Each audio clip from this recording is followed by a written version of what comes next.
The intention for Sheltered Workshops, you know, is a beautiful thing. It was to provide day programming for people with developmental challenges, to have a place to have a purpose, to work, to be part of the community in that sense that we all need work and purpose. And the work that was provided was very rote, repetitive, factory-style piecework. I always use this arm here because I was born this way, and I have to do this, you know, to get it controlled and everything if it starts jerking and everything. Now this, can you see how I got it stuck right here? Now watch. Wait a minute, something's not right here. Hold on a minute. Really? Hold on a minute. It's kind of wobbly. Here we go. Oh, wait a minute. Sometimes it's kind of hard to do. Oop, I got it twisted. Hold on. And then it goes under here, in here, like this. And then I do it this way, and then I am.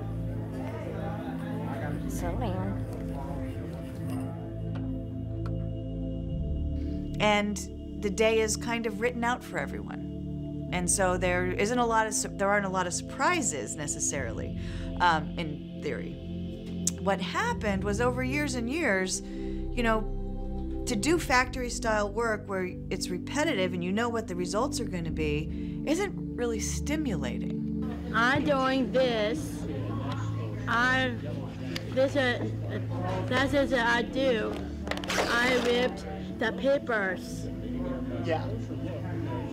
I was doing this in a time when I'm gonna get back to work.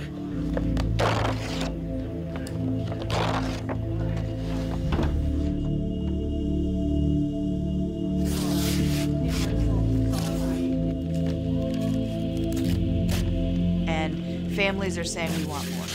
We can do more. My loved one is incredibly interesting, and I'm not seeing them grow in this field. And physically, a lot of people have extraordinary challenges.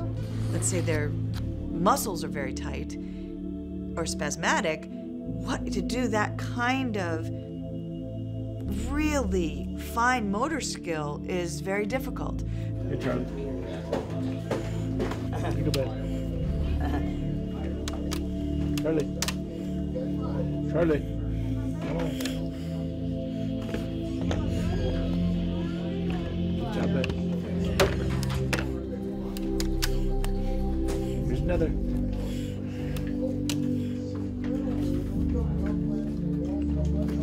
Good, Charlie. So, intentions were good. I truly believe that.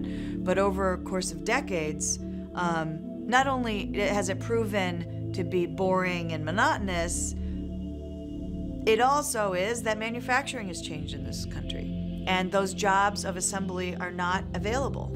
So there is a decline in opportunity, and there's also a higher expectation of programming potential for people. So that's where we find ourselves, that day programming is delivered in a way that is very structured and with high expectations of consistency, and it's not very interesting.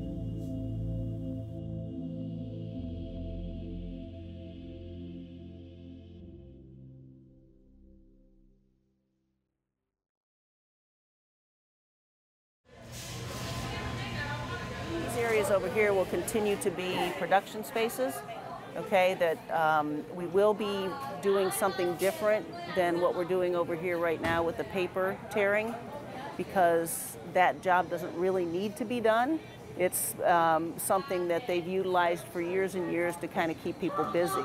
And although they are getting paid for it, it's not something that HYCO, the organization, gets paid for recycling. So that's something that we're going to look at changing. This space will be the new art studio. So next week, when Collaborative Art International, Patty Mitchell and Robert Lockheed are here, they're going to be turning this space into an art studio. And along with that, they're going to be using some of these awesome drawings by these guys. Are these yours? Yeah. Great. I did all of them. I like this guy. That's a ghost. It's a ghost? It's a ghost. Perfect time of season, right? Yeah, great. Who's that? It's the same thing. That's a ghost too? Yeah. A ghost with a smile. There you go. Thank you, Tanya.